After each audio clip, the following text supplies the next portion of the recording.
¿Ya lo tenemos?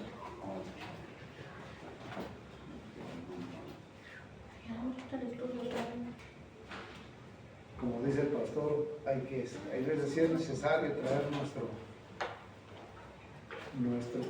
cuadernito. ¿Segura que lo apunté? Deuteronomio 8, ¿verdad? Así es, Deuteronomio 8.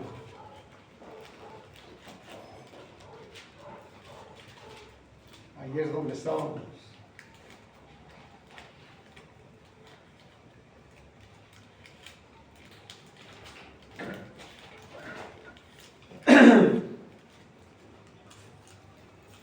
Y estábamos viendo qué versículo. 2 y 3. Estamos viendo el versículo 2 y el versículo 3. ¿Ven? Y en el 2 dice, y te acordarás, dice, por todo el camino, dice, ¿no? Y te acordarás por todo el camino por donde te ha traído Jehová tu Dios estos 40 años en el desierto para afligirte, para probarte, para saber lo que había en tu corazón. Amén. ¿La Ya anatomía tenemos. del corazón, pastor? Era la anatomía del corazón. Sí, pero les dije que bueno, es el título, el tema general, pero lo que estábamos estudiando era el pasaje. ¿Ven? Así que vamos a ponernos de pie y vamos a dar paso.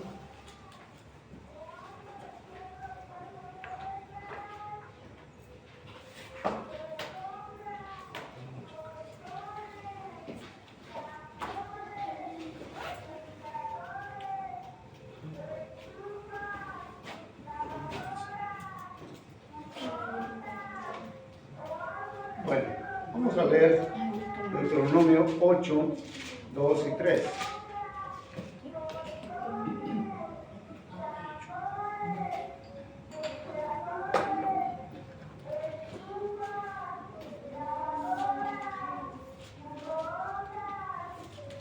Amén. Vamos a leer desde el versículo 1 al 3, 1, 3. Y dice la palabra del Señor: cuidaréis de poner por obra todo mandamiento que yo os ordeno hoy, para que viváis y seáis multiplicados y entréis y poseáis la tierra que Jehová prometió por juramento a vuestros padres. Versículo 2. Y te acordarás de todo el camino por donde te ha traído Jehová tu Dios estos 40 años en el desierto, para afligirte, para probarte, para saber lo que había en tu corazón, si habías de guardar o no sus mandamientos. Y te afligió, y te hizo tener hambre, y te sustentó con maná, comida que no conocías tú ni tus padres. La habían conocido para hacerte saber que solo de pan, para que no solo de pan vivirá el hombre, mas de todo lo que sale de la boca de Jehová vivirá el hombre. Amén. Padre, te damos gracias en esta mañana, Señor. Gracias por permitirnos llegar con bien, Señor, hasta esta su casa. Permite, Señor, que en esta mañana, Señor, Dios, tu palabra no regrese vacía. Padre, y que pongamos, Señor, un corazón dispuesto, Señor, para poder ser instruidos en tu palabra. Aprender, Señor, de ti como lo dice la Escritura, que podamos nosotros tomar todos estos pasajes, toda esta enseñanza, Señor, para nuestras vidas, para nuestro caminar, Señor, diario delante de ti. Saber que tú nos pruebas nuestra fe, pruebas nuestro corazón, Señor. Padre, y que en todo este caminar, Señor, tenemos que mostrar y probar nuestra fe delante de ti, Señor. Esa fe que es probada o tiene que ser probada como el oro, Señor. Padre, te damos gracias en esta mañana, que sea su bendito Espíritu Santo, Señor, dirigiéndonos, Señor, llevándonos, Señor, a toda verdad. Padre, y que esta palabra, Señor, quede sembrada en nuestros corazones. Todo esto se lo pedimos, se lo rogamos para la gloria y honra suya, en el nombre de Jesús. Amén y amén. Muy bien. Bien, nos quedamos ahí y dice la palabra de Dios, y dice: y te acordarás de todo el camino por donde por donde te ha traído Jehová tu Dios estos 40 años en el desierto, para afligirte, para probarte. Creo que hasta allá nos quedamos, para probarte. Ajá. Para saber lo que había en tu corazón, si habías de guardar o no sus mandamientos, para probarte. ¿Ok? Hasta ahí creo que fue que nos quedamos. Y entonces, ¿qué estábamos diciendo de que Dios prueba qué? Nuestro corazón. Dios prueba nuestro corazón y no es precisamente lo prueba por no conocernos. De antemano Dios conoce nuestro corazón, Él sabe lo que hay dentro de nuestro corazón. Lo único que el Señor quiere mostrarnos y decirnos es que realmente tenemos que, de lo que decimos, tiene que haber una concordancia realmente con lo que hacemos, ¿sí? Dios prueba eso, nuestro corazón. Dios, a través de este caminar por el desierto de todo el pueblo de Israel, de todo el pueblo hebreo, Dios, como dice, quiso probar el corazón de ellos para saber qué había en el corazón de ellos, ¿sí? Entonces, tenemos que entender esa parte que Dios va a probar nuestro corazón, ¿sí? ¿Por qué? Porque hay un conflicto con el ser y el hacer en la vida del hombre, ¿sí? El ser es lo que yo muestro delante de los demás, es de la manera que yo reflejo mi exterior, ¿sí? Lo que yo creo o lo que yo quiero que vean de quién, de mí, ¿sí? Eso es el ser, lo que yo estoy reflejando en este momento, ¿no? Hay como decimos, hay esta parte que decimos parece soldado, ¿no? O parece cristiano.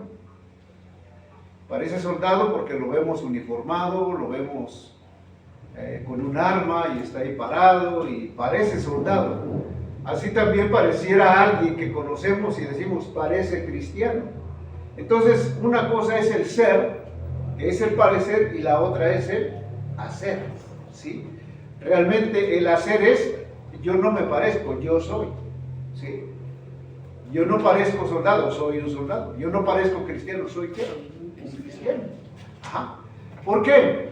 Porque dice el apóstol Pablo cuando habla, y esa parte de ahí cuando él nos dice, ¿no? En Romanos 7, cuando tiene ese conflicto entre la ley, cuando él habla de la ley ahí, ¿qué dice? Porque no hago el bien que quiero, sino el mal que no quiero, ¿qué dice? Eso hago, ¿sí? Lo que quiero, dice, ¿no? Vamos ahí en Romanos 7, 19, cuando está hablando el apóstol Pablo, ¿sí? Realmente es una manera de cómo el apóstol Pablo mira, o se mira a través de la ley, y mira todo esto, ¿no? Ajá. Y habla de ese pecado que mora en su vida del apóstol Pablo, ¿sí? Y dice, porque no hago el bien que quiero. No hago el bien que quiero, porque no hago el bien que quiero, sino el mal que no quiero, eso hago. Y si hago lo que no quiero, ya no lo hago yo, sino el pecado que mora en mí. Entonces, el ser y el hacer, cuando nosotros vemos, o cuando nosotros nos ponemos en esa postura del ser, está lo que diciendo, hago lo que no quiero, ya no lo hago yo, sino el pecado que mora en mí, sino es algo ya intencional que sale, ¿ok? Porque lo estamos haciendo, el ser, ese es mi ser. Pero ¿cuál es el hacer entonces? El hacer es eso que el 21 dice, así que queriendo yo hacer el bien, hallo esta ley que el mal está ¿en dónde? En mí. El mal está en mí, está en mi interior, ¿sí? Porque del interior todo sale ¿de dónde? De adentro hacia afuera, el corazón. Cuando hablamos del corazón, dice que el cambio, la transformación es de adentro hacia afuera. Y cuando habla de adentro, está hablando ¿de qué? Del corazón. Porque el corazón sufre un cambio, sufre una transformación. Así que queriendo yo hacer el bien, dice, hallo esta ley que el mal está en quién? En mí. Ajá. Que el mal está en mí. Porque según el hombre interior, me deleito, ¿qué? En la ley de Dios. Ajá. ¿Qué es lo que está diciendo el apóstol Pablo? ¿Sí? ¿Qué dice? El hombre, en aquel tiempo y de lo que habla y de lo que él expone, dice, el hombre se deleita en la ley y en los mandamientos de Dios. ¿Sí? Se deleita en los mandamientos de Dios, pero, ¿qué dice? Pero al mismo tiempo, el hombre también es dominado, ¿por qué? Por sus pecados. El hombre es dominado por su vida pecaminosa. ¿Debido a qué era eso?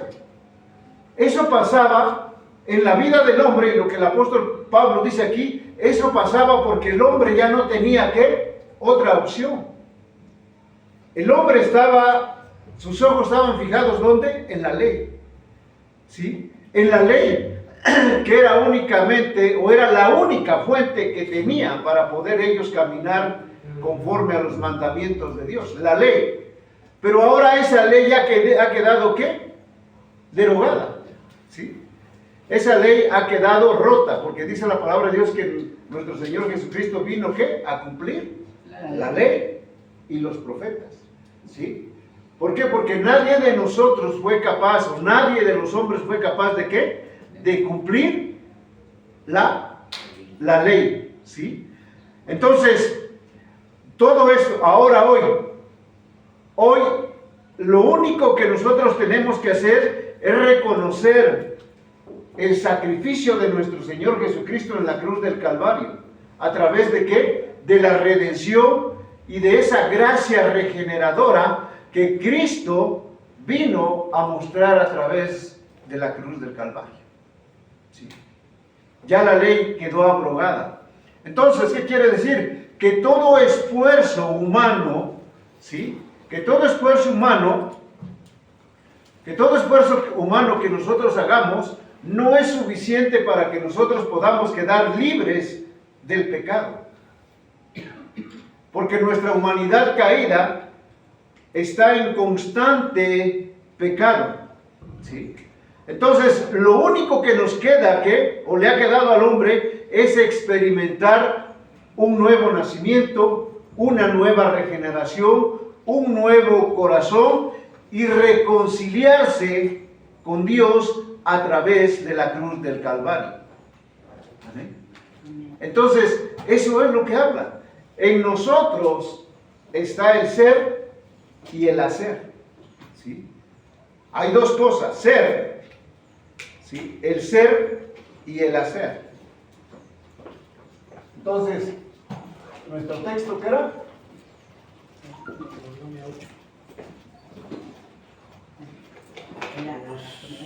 Sí, ese es el tema general. Y Deuteronomio. Nomio. 8 ¿qué? Estamos 8 a 2, ¿verdad? 8 a 2, 3. Bueno, vamos a ver esto. Entonces, hay dos cosas que estamos viendo, el ser y el hacer. Entonces, el ser ¿qué es? El ser, lo podemos decir, es lo que aparento. Lo que aparento, lo que es, lo que se ve, ¿sí? Porque nosotros no podemos mirar lo que hay en el interior de la persona, ¿sí? Simplemente vemos lo que aparenta, lo que se ve, lo exterior, ¿sí? Vemos lo exterior, perdón.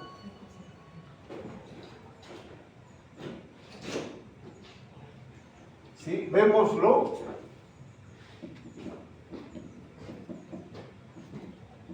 exterior del hombre. Lo exterior del hombre. Ahora, ¿cuál es la otra? Ese es el ser. Ahora vamos a ver el qué, el hacer. El hacer, el deber ser, pero no. Lo exterior del hombre. El hacer. ¿Qué es el hacer? Es una acción. Vamos a palabras muy sencillas. El hacer es mostrar. Es mostrar ¿a quién? A Cristo. ¿Dónde? En nosotros. En mi vida. ¿Sí? Y podemos poner una lista, mostrar a Cristo en mi vida, y de aquí podemos derivar muchas cosas, ¿no? Como el temor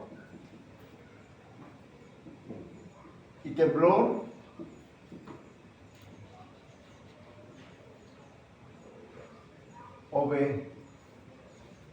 obediencia. ¿Qué más podemos mostrar? Humildad. Santidad, humildad, y si queremos verlo de manera muy general,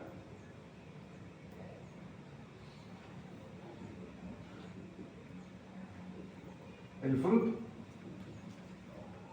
del Espíritu. Gloria. ¿Estamos bien? ¿Sí? ¿Entendemos? ¿Cómo es el ser y cómo es el hacer? Son cosas muy distintas cuando nosotros escudriñamos o miramos el corazón de la persona. Ajá. Ahora, sigue hablando el apóstol Pablo. Dice, pero veo otra ley en mis miembros que se revela contra la ley de mi mente y que me lleva cautivo a la ley del pecado que está en mis miembros. Y el apóstol Pablo dice, miserable de mí, ¿quién me librará de este cuerpo de muerte? Ajá. ¿Quién me librará de esto? Miserable de mí. ¿Ok? ¿Qué quiere decir? Cuando nosotros caminamos y después de hacerle la guerra al pecado, después de poder ganar y todo, cuando nosotros no caminamos en esto, ¿qué es a qué nos va a llevar? A volver, ¿qué? A pecar. Vamos a volver a ser esclavos del pecado. Por eso dice, me encuentro miserable de mí. ¿Quién me podrá rescatar de esta situación o de este lugar en el que yo me encuentro? ¿Sí? Miserable de mí. ¿Cuál es la respuesta? Cristo. Miserable de mí. ¿Ok? ¿Qué dice el apóstol Pablo? Gálatas 5:17. Porque el deseo de la carne es contra el espíritu y el espíritu es contra la carne. ¿Sí? Hay una lucha. Y estos se oponen entre sí para que no hagáis, ¿qué dice? Lo que quieres. Gálatas 5, ¿sí? Gálatas 5:17. El espíritu y la carne. Aquí hay otra lucha. ¿Sí? Espíritu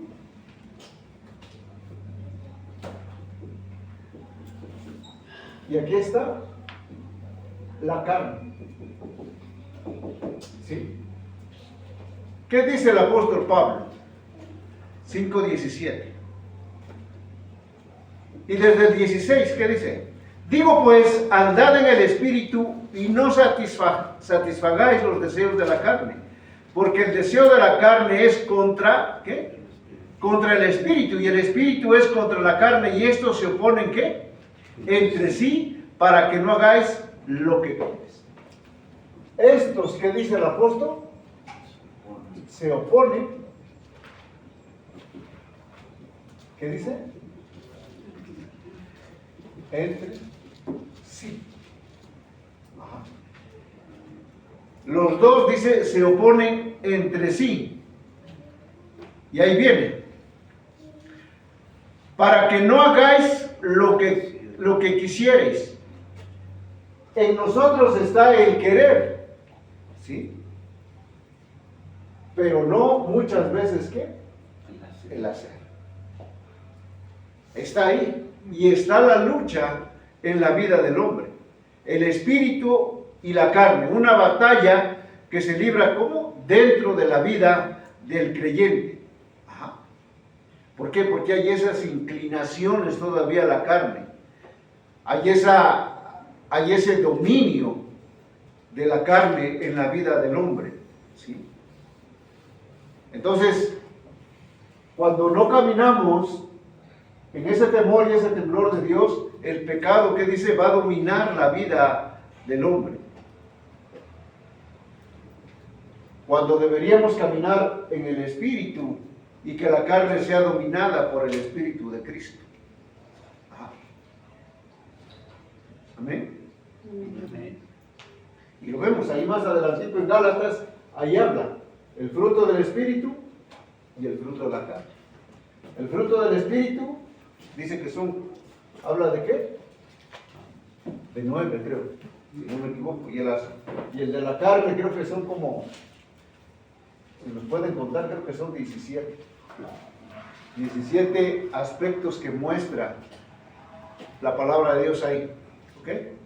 Santiago 1, 22, 23 dice, pero sed hacedores. ¿Ser qué? ¿Hacedores de qué? De la palabra. Hacedores de la palabra. Sí. Hacer de la palabra. Hacedores de la palabra. Sed hacedores de la palabra. Y no dice tan solamente oidores. No tan solamente oidores, sino ser ¿qué? Hacedores de la palabra. ¿Sí? Pero sed hacedores de la palabra y no tan solamente oidores, engañándonos ¿qué? A nosotros mismos. El hacedores. Entonces, el ser únicamente es ¿qué? Oír, escuchar. ¿Sí? A eso. Oír, escuchar. ¿Sí? Dice, porque si alguno es oidor de la palabra, pero no hacedor de ella, este es semejante al hombre que considera que en un espejo, ¿qué dice? Su rostro no es. Su rostro. ¿Sí? Entonces, ¿qué dice? Cuando habla de esto, habla y dice que es semejante al hombre que considera en un espejo su rostro natural. ¿Qué es lo que el hombre mira?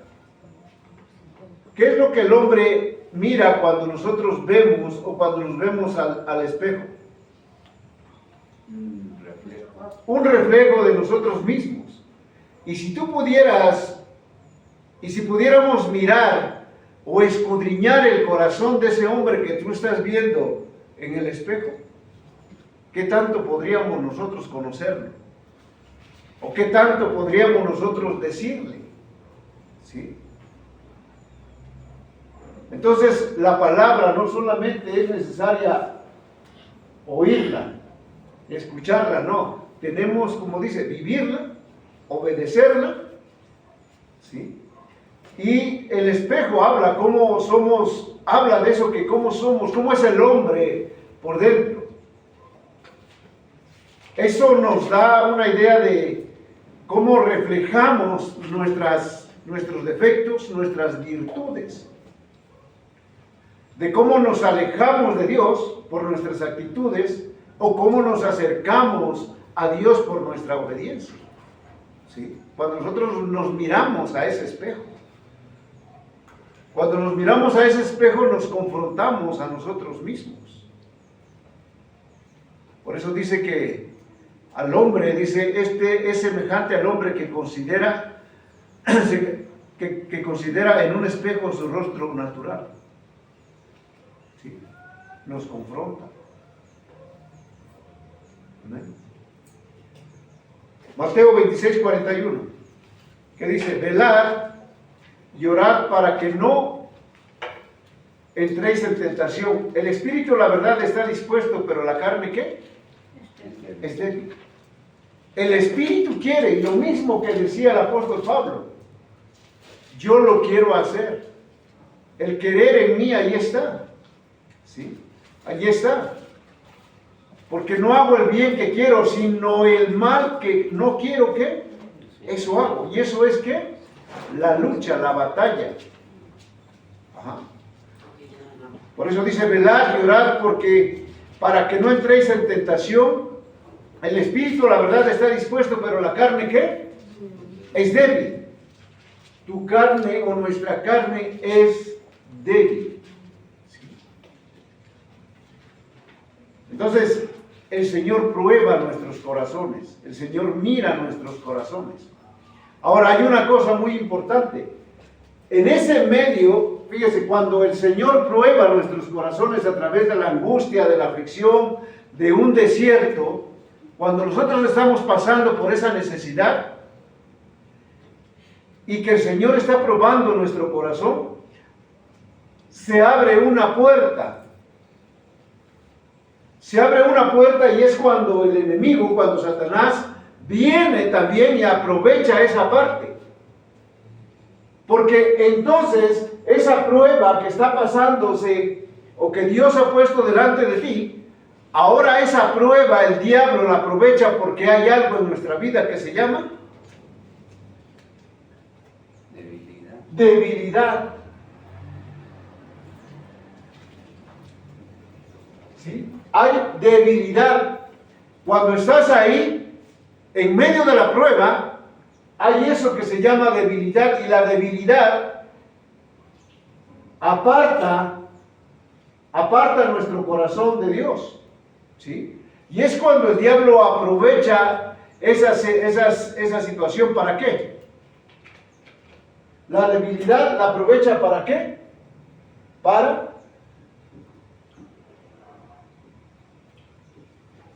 tentarnos. ¿Sí? Si no podemos entender la prueba que viene de parte de Dios, el diablo viene y nos tienta. Un claro ejemplo es Job, donde permitió Dios que tocara su vida. ¿En medio de qué? En medio de la prueba, en medio de la debilidad, en medio de la angustia, en medio de lo que todo estaba pasando, vino el diablo, aprovechó esa situación. ¿Para qué? Para tentarlo. ¿Sí? Entonces, debemos estar la prueba, tenemos que entender y que la prueba no necesariamente puede destruir nuestra fe. Cuando lo entendemos y lo miramos a través de la palabra de Dios, a través de la óptica de Dios, la prueba es para que nosotros podamos fortalecer nuestra fe. Porque dice que nuestra fe tiene que ser probada como el oro, como la plata, tiene que pasar por ese crisol, ¿verdad? Para que pueda ser limpiada. Y esa es la ilustración que hace la palabra de Dios con respecto a la fe, esa analogía que hace entre la fe y la prueba del oro y la plata, que tiene que ser ¿qué? Probada. En medio de la prueba nosotros estamos pasando por fuego, el fuego de Dios. Pero tenemos que entender que el fuego de Dios nos está llevando ¿qué? A purificar nuestra vida. Y como ya lo dije, a esa dependencia de Dios. ¿Sí? Entonces la prueba no necesariamente destruye nuestra fe, sino fortalece o debería fortalecer nuestra fe. ¿Sí? Pero Satanás, el diablo, utiliza esto también. ¿Ah? Y nosotros lo podemos mirar y podemos ilustrarlo cuando, ahí en Mateo, ¿no? En Mateo 4, cuando habla, cuando sale nuestro Señor, cuando nuestro Señor está ahí y habla del ayuno de 40 días ahí en el desierto, y a lo último el diablo llega y ¿qué hace? Aprovecha la debilidad y tienta a nuestro Señor Jesucristo. ¿Sí? Y ahí viene esa palabra que vimos allí en Deuteronomio, que no solo de pan que vivirá el hombre. ¿Sí? El Señor echa mano de esa palabra que ya había dicho el Señor. Ahí está. ¿Sí? Ahí estaba. El diablo vino a tentarle, vino a querer probarlo, y ahí estaba. ¿Sí? Ok. Entonces, ¿vamos bien? Entonces, realmente nosotros podemos mirarlo. Entonces, ¿qué había también? ¿Qué había en el corazón del pueblo de Israel? ¿Qué había? Realmente podemos nosotros preguntarnos qué había en el corazón. ¿Realmente ese pueblo amaba a Dios? ¿Realmente ese pueblo confiaba en Dios? ¿Realmente ese pueblo caminaba o guardaba sus mandamientos de Dios? ¿Realmente lo hacía? No. No, su corazón estaba lejos de Dios. O solamente obedecían mientras recibían los beneficios. Que hay muchos hermanos y mucha gente que mientras esté recibiendo las bendiciones de Dios, mientras esté caminando y no pasa absolutamente ninguna prueba en su vida, están siendo bendecidos por Dios, pero la realidad es de que su corazón está alejado de Dios. Sí. Pero cuando viene la prueba y Dios prueba ese corazón, es cuando realmente nosotros vamos a mirar el ser y el hacer de las personas o de los hermanos. ¿Amén? Entonces, es una prueba donde tenemos que preguntarnos también qué hay en nuestro corazón. ¿Sí? Ahora, cuando el Señor habla, cuando la palabra de Dios nos habla, ahí mismo en el pasaje que leímos, y dice, si habíais de guardar tus mandamientos, si habías de guardar o no sus mandamientos. ¿Sí? Volvamos ahí a Deuteronomio, para que no nos perdamos. Cuando dice, para afligirte, para probarte, para saber lo que había en tu corazón.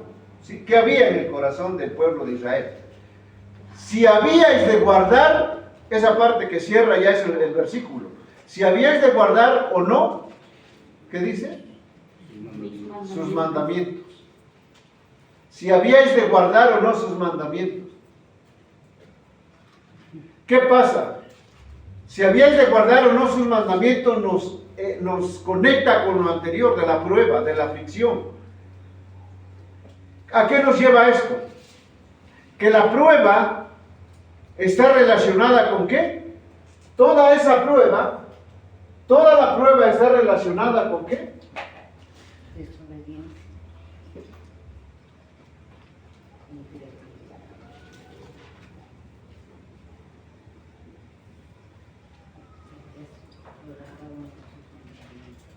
¿Con qué está relacionada la prueba?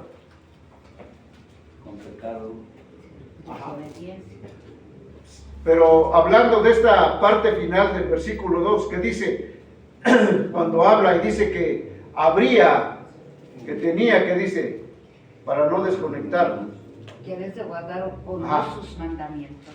Obediencia, desobediencia. Dice, para afligirte, para probarte, para saber lo que había en tu corazón, fue lo que estamos viendo. Ahora, la parte que dice, si habíais de guardar o no sus mandamientos. Ajá. Todo eso, toda esa aflicción, toda esa prueba, está relacionada, como dice, ¿con qué? Con la obediencia o la desobediencia. Toda esta prueba está relacionada ¿con qué? Con obediencia.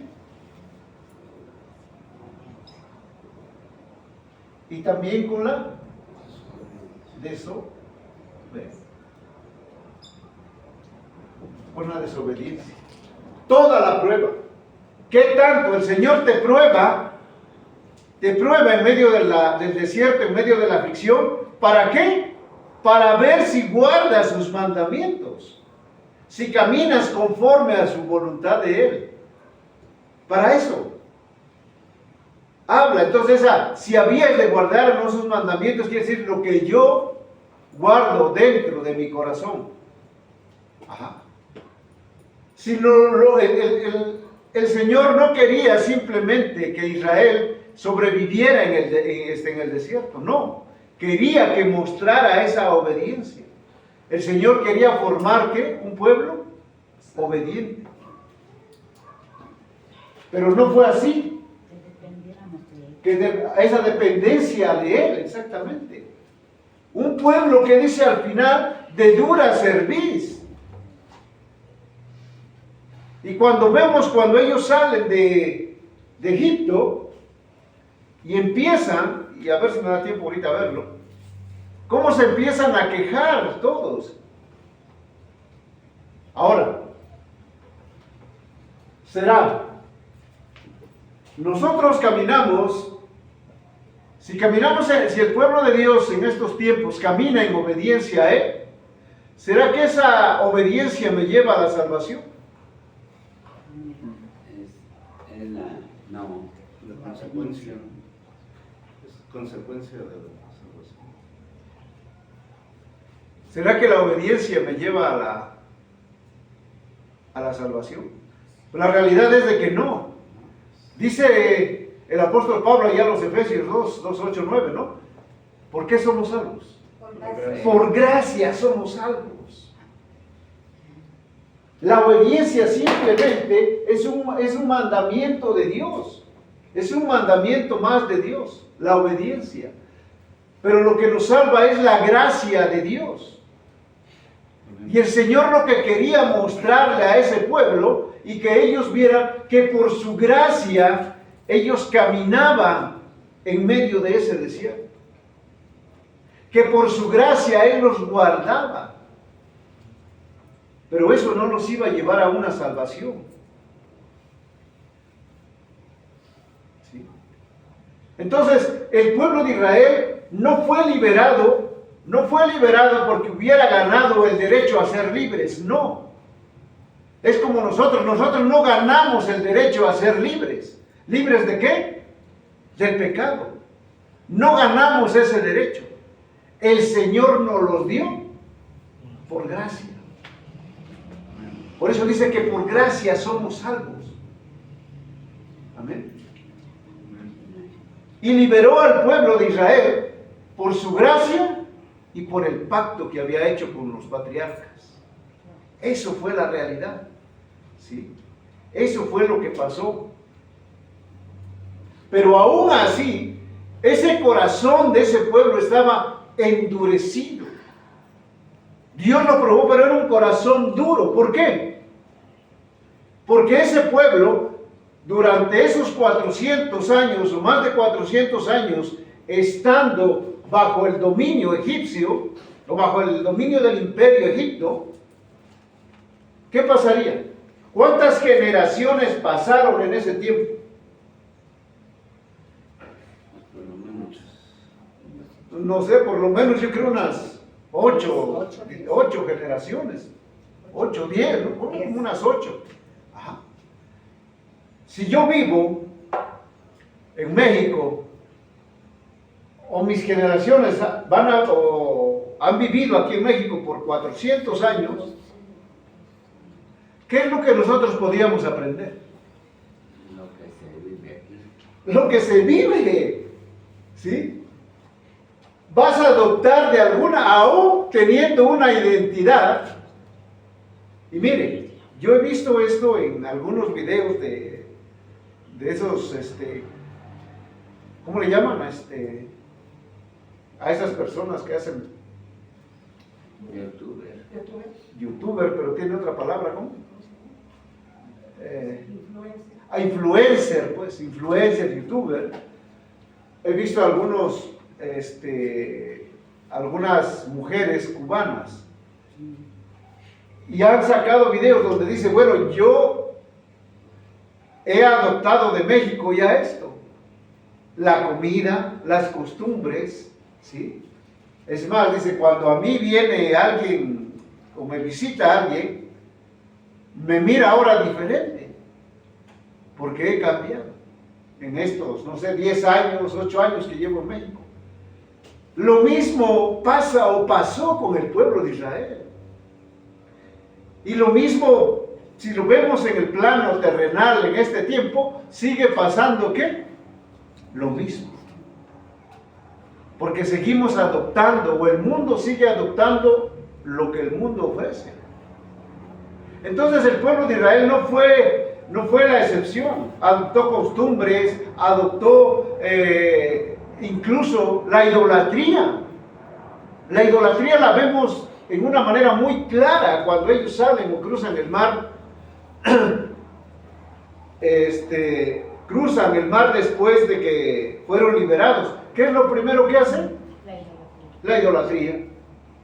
¿De dónde traía esa costumbre? De Egipto. Sí.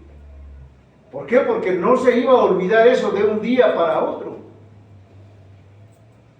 Entonces nosotros no debemos olvidar que somos salvos. ¿Por qué? Por gracia. Y que aún estando en este mundo terrenal y viviendo a través de toda la idolatría y las costumbres que vemos día a día, el Señor nos guarda. El Señor nos guía a través de su palabra. ¿Sí? El Señor nos enseña de su palabra. El Señor no se olvida de nosotros. Ajá. Y eso nos debe ayudar a entender y a comprender que por gracia somos salvos.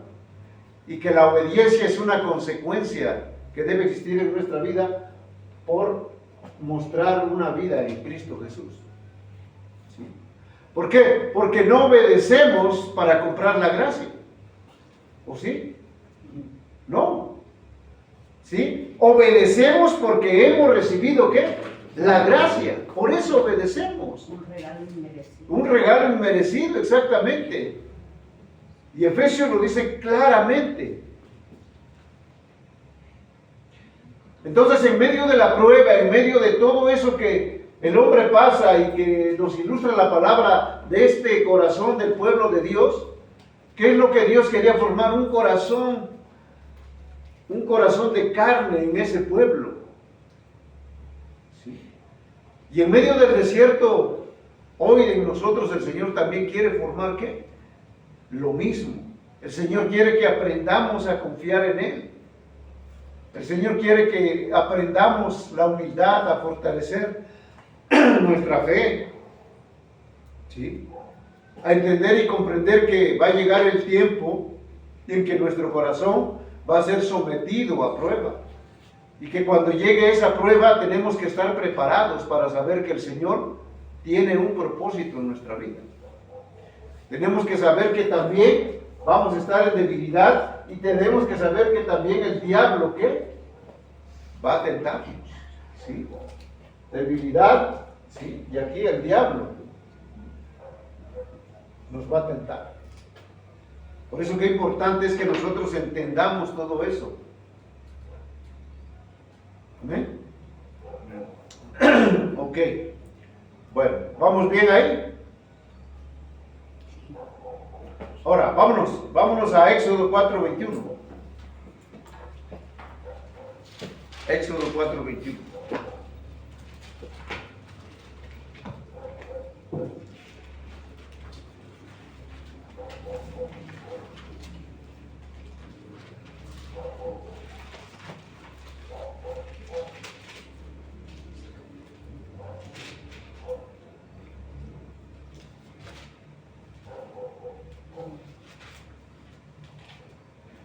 Y vamos a ver el corazón, ese corazón. Hemos leído muchas veces lo que nos dice la palabra de cómo, para ilustrar un corazón endurecido, siempre vamos cuando se hace referencia a esto, viene a nuestra mente o a nuestra memoria, ¿quién viene? Faraón, ¿verdad? El faraón. ¿Por qué? Porque sabemos que Dios, ¿qué dice? Endureció el corazón de este gobernante de la época, ¿no? Amén. Entonces vamos a leer ahí. Y nos ponemos de pie para leerlo, por favor.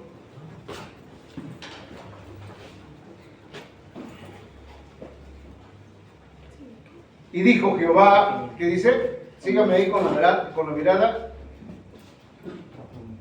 ¿Sí? Lo tenemos 4:21. Amén. Y dice, y dijo Jehová a Moisés, cuando haya vuelto a Egipto, mira que hagas delante de Faraón todas las maravillas que he puesto en tu mano. Pero yo endureceré, que dice, su corazón, de modo que no dejará ir al pueblo. ¿Sí? ¿Qué dice? Yo, dice el Señor, voy a endurecer, ¿qué? El corazón de ¿quién? De Faraón. Toma su lugar, mi amado hermano. ¿Y qué dice? Yo voy a endurecer el corazón de Faraón. ¿Qué es lo que presenta? El pasaje presenta de una manera clara y algo que tal vez nos pudiera sorprender. ¿Qué es lo que dice? Que Dios anuncia de una manera anticipada lo que va a hacer en el corazón de este hombre. Dice que va a endurecer ¿qué? El corazón. De una manera anticipada. Amén. Entonces, el corazón endurecido habla de ¿qué? De alguien. De alguien. Hay dos cosas. Bueno, ojalá y podamos mirarlo. Hay dos cosas. Una, vemos aquí que Dios habla y dice que Él es el que va a endurecer el corazón. Pero hay otros textos que hablan que ya Dios no interviene para que pueda endurecer el corazón de este hombre. ¿Sí? Son dos cosas muy distintas. Lo vamos a ver. ¿Por qué el hombre endurece su corazón? ¿Sí? Entonces, cuando el hombre endurece su corazón delante de Dios, ¿por qué lo hace? Primero, el hombre endurece su corazón. Dios sabe qué va a hacer ese hombre porque ya sabe lo que hay en ese corazón. Y después dice, ahora lo voy a endurecer. Así es. Y al final de esto, cuando hablamos de que Dios endurece el corazón, es porque hay un corazón que ha resistido. ¿A quién? A Dios. A Dios. ¿Sí? ¿Por qué? Porque el Señor mira nuestro corazón. Y mira que ese corazón de ese hombre era un corazón, ¿qué? Obstinado. Había una obstinación en la vida de este hombre y poco sensible a lo que Dios hablaba a través de su siervo. Entonces, Dios ya conocía de antemano el corazón de este hombre. Por eso habla de esa manera y por eso dice, ¿no? De que él endurecería, dice, pero yo endureceré su corazón de modo que no dejará ir, ¿qué? ¿Dios lo sabía? Lo sabía, sí. Pero el hombre no lo sabía. Pero Dios iba a tratar con este hombre en ese corazón endurecido. Amén. Por eso es importante. ¿Sí? Ya era de dura cerviz, o sea, el Señor, como dice usted, ya conocía al hombre, al faraón, a todos, pero ya lo tenía endurecido. Ya estaba. Ajá. ¿Sí? Y vemos cómo la historia nos habla de esto, cómo inicia. ¿Sí? Entonces, un corazón endurecido empieza a crecer, empieza aquí, en este lado, y termina, así va, como que se traza una línea y poco a poco va aumentando esa situación que al final llega a endurecer nuestro corazón. Número 1, resiste a Dios. Número 2, no entiende las señales. Número 3, no sabe que Él va a ser juzgado. Número 4, Él no deja liberar al pueblo, Él no permite la liberación del pueblo de Israel o el pueblo hebreo. Él dice que, bueno, yo ni siquiera conozco a tu Dios. Entonces el corazón del hombre poco a poco se va haciéndose ¿qué? Insensible ante la palabra de Dios, ante el mandamiento de Dios. Ajá. Porque Dios sabía que no era un hombre inocente este faraón. ¿Sí? Entonces el Señor endureció su corazón. Amén. Yo endureceré su corazón. ¿Ok? Entonces vemos. Ahora va, ahí mismo en Éxodo 7:3, fíjense qué dice. Ahí se lo tiene.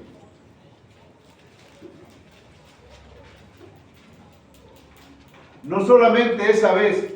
Entonces, a través de cada prueba, cuando el Señor prueba nuestro corazón, y si nosotros no entendemos la prueba de lo que Dios quiere mostrarnos y enseñarnos, si no superamos eso, tenemos estas opciones. Una, la debilidad y ser tentados por el diablo. La otra, ¿cuál sería? Que el Señor endurezca nuestro corazón. Que el Señor endurezca nuestro corazón. ¿Sería?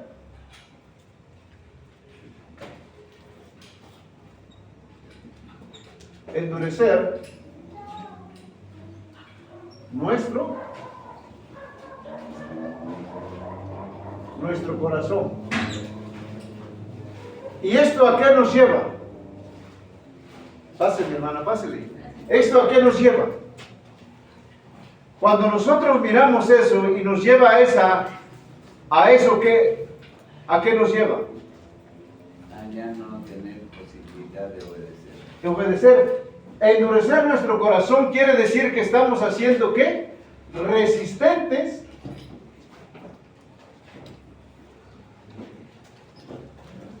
a la voluntad de Dios. Nuestro corazón se está ¿qué? Resistiendo a la voluntad de Dios. Andamos más en nuestros delitos y pecados. Exactamente, estamos resistiendo a la voluntad de Dios. ¿Por qué? Porque no entendemos la prueba. Si nosotros no entendemos la prueba en nuestro corazón de lo que Dios quiere, ahí es debilidad. Si no lo entendemos, el diablo va a llegar y nos va a tentar. Si no lo entendemos, el Señor va a endurecer nuestro corazón. Y eso quiere decir que vamos a resistir, o estamos resistiendo ¿qué? A la voluntad de Dios. Sí. Cuando llega la angustia, la desgracia a la vida del hombre, o a la vida de algún hermano, de algún creyente, y si esto no lo podemos entender y comprender o en su corazón no lo puede entender, va a llegar a eso. Y quizá haya algunos en algunas iglesias que hayan renegado de Dios, o hayan cuestionado a Dios que por qué les pasó a él, a sus familiares, a alguien cercano, y no pueden entender esto, la prueba que el Señor está poniendo en su vida. ¿Sí? Y esto, ese corazón endurecido nos aleja de Dios porque estamos siendo resistentes al propósito o a la voluntad de Dios. ¿Sí? El corazón endurecido es un corazón resistente a Dios. Entonces, eso es lo que pasa. ¿Sí? Entonces, el faraón endureció su corazón. Éxodo 7:3 les dije, ¿no? Y yo endureceré el corazón de Faraón, y multiplicaré en la tierra de Egipto mis señales y mis maravillas. Sí, amén. Entonces, endureció Dios el corazón de este hombre. Ajá. Ahora, vinieron las plagas a este imperio, a este pueblo. Cada prueba que venía endurecía el corazón de este hombre. Y mire qué dice, Éxodo 8:15. Y dice, bueno, desde el 13 lo vamos a leer. ¿Ya lo tiene?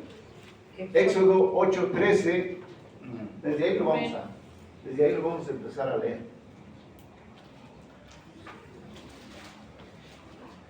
Ay, perdón. ¿Sí? Endureció su corazón, dice. Desde el 13, perdón. Dice, e hizo Jehová conforme a la palabra de Moisés, y murieron las ranas de las casas de los cortijos y de los campos, y las juntaron en montones, y apestaba ¿qué? La tierra. Pero ¿qué dice el 15? Pero viendo Faraón que le habían dado reposo, endureció ¿qué? Su corazón, y no los escuchó como Jehová lo había dicho. Él miraba la señal, él miraba lo que Dios hacía, y lejos de entrar en ese temor y temblor que hacía, endurecía su corazón. Y esto ya lo había dicho ¿quién? El Señor. Amén. Ahora, vamos allá adelantito. Vamos allá, allá adelantito en el 8:32, y que del 30 al 32. Y dice, entonces Moisés salió de la presencia de Faraón y oró a Jehová. Y Jehová hizo conforme a la palabra de Moisés y quitó todas aquellas moscas de Faraón, de sus siervos y de su pueblo sin que quedara una. El 32 que dice, mas Faraón endureció aún esta vez su corazón y no dejó ir ¿qué? Al pueblo. Allá adelantito, el 39-34. Y salió Moisés de la presencia de Faraón fuera de la ciudad, extendió sus manos a Jehová, y cesaron los truenos y el granizo, y la lluvia no cayó más sobre la tierra. Las señales que Dios hacía, y dice al 34, y viendo Faraón que la lluvia había cesado y el granizo y los truenos se obstinó en pecar y endureció su corazón. Y endureció su corazón él y ¿quién? Y sus siervos. El corazón de Faraón se endureció y no dejó ir a los hijos de Israel como Jehová lo había dicho por medio de Moisés. ¿Iba qué? Primero el Faraón, ahora ya no solamente el de Faraón, ahora también dice que el corazón de ¿quién? De sus siervos. Ajá. Ese corazón endurecido. Amén. Amén. Entonces, vemos cómo el corazón del hombre, le digo, va mirando las señales, mirando lo que Dios hace, y aún así, el hombre endurece más su corazón. Ahora, la palabra de Dios, ¿qué dice? Cuando habla Santiago, dice que Dios no tienta al hombre, ¿para qué? Para el mal. Nunca Dios va a tentar al hombre para el mal. ¿Sí? Porque Dios no necesariamente introduce el mal en el corazón del hombre. No es de que Dios lo ponga de manera interior y lo coloque ahí, no. Eso pasa cuando no hay un corazón dispuesto ¿qué? A obedecer los mandamientos de Dios. El mismo corazón, el mismo hombre, hace que vaya de continuo en continuo al mal, y eso haga que endurezca ¿qué? Su corazón. Se pierde lo que debe caracterizar al cristiano, que es la obediencia y la voluntad de Dios que debe aplicar en su vida. ¿Sí? Lo que quiere decir que Faraón, en estos pasajes que leímos, vemos cómo él persiste de una manera continua en esa rebelión y en esa obstinación por no dejar ir o liberar al pueblo. Entonces, el corazón endurecido es un corazón también, ¿cómo? Un corazón obstinado. ¿Sí? Un corazón obstinado. ¿Sí? Y no solamente obstinado, también podemos mirar que es un corazón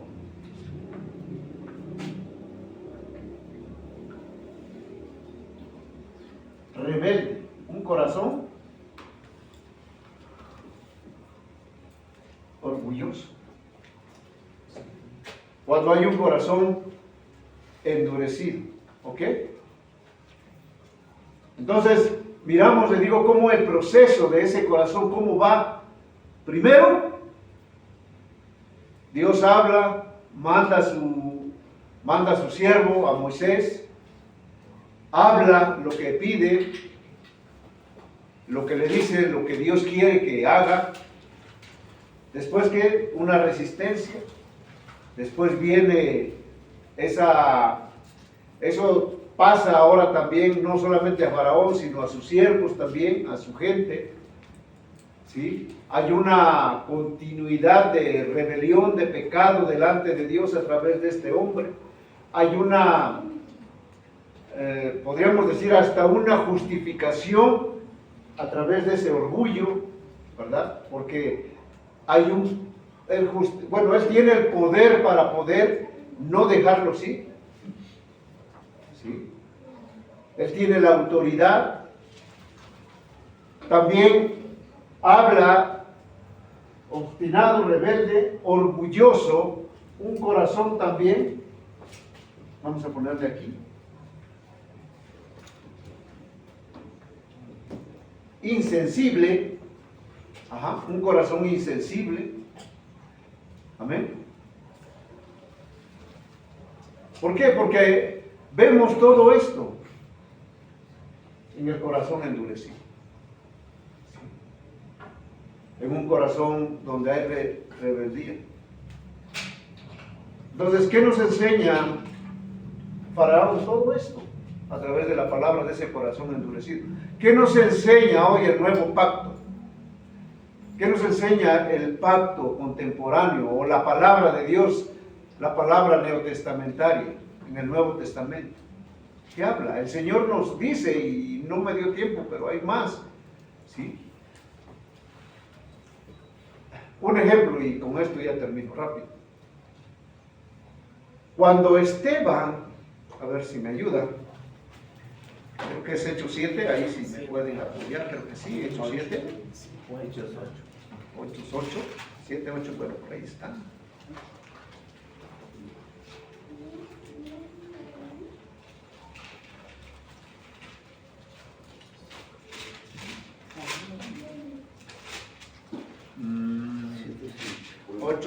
Creo que es en el 50 y tantos, por ahí vamos a ver. 54, 55. Ahí está, es el 754. Cuando nosotros miramos, fíjese, cuando nosotros miramos, dice la palabra de Dios que Esteban estaba lleno, ¿qué? Estaba lleno de gracia y de poder. ¿Qué quiere decir? Que el Espíritu Santo estaba sobre la vida de Esteban para hacer grandes prodigios, grandes señales. ¿Entre quién? Entre el pueblo de Dios. Ahí estaba. Y Dios dice la palabra aquí, lo que nos dice, que le dio gran sabiduría. ¿Para qué? Para poder predicar el Evangelio de Dios. Para poder darlo a conocer a todos aquellos que no le conocían. Entonces cuando él habla y dice, ¿no? Y la palabra aquí nos dice, le dice, varones, hermanos y padres, y empieza con el discurso. Empieza con ese discurso, pero al final, bueno, el discurso está muy largo, ahí lo pueden leer ahí, pero al final cuando él habla, y fíjese qué dice, en el 54 en adelante, oyendo estas cosas, ¿qué dice? Se enfurecían. ¿En dónde? En sus corazones, porque sus corazones estaban, ¿qué? Endurecidos. En sus corazones había insensibilidad, un corazón obstinado, rebelde, orgulloso. Un corazón que estaba lejos de Dios. Y dice, oyendo estas cosas se enfurecían en sus corazones y crujían los dientes contra él. O sea, imagínense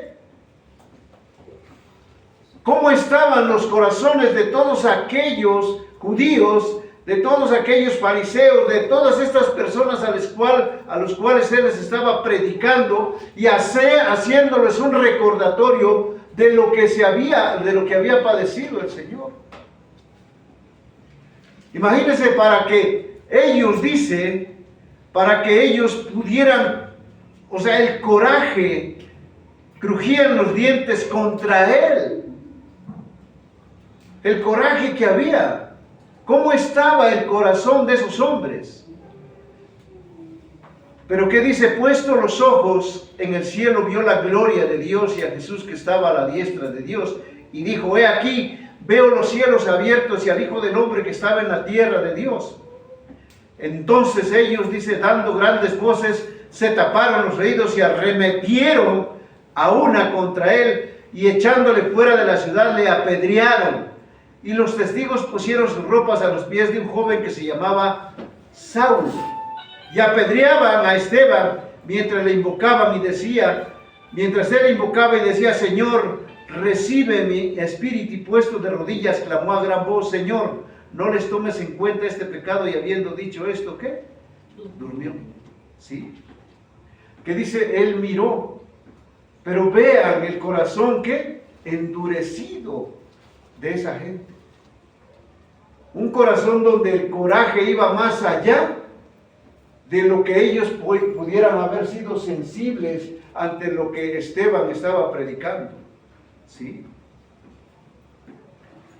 Entonces vemos cómo el Señor se muestra o muestra su gloria a Esteban.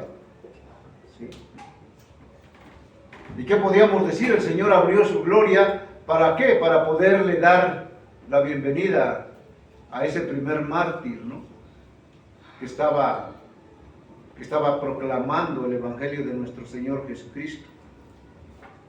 ¿Sí? Para ser reconocido como ese mártir en aquel tiempo. Un hombre que había defendido la fe. ¿Sí? Y veamos, y así estamos en este mundo, mis amados hermanos.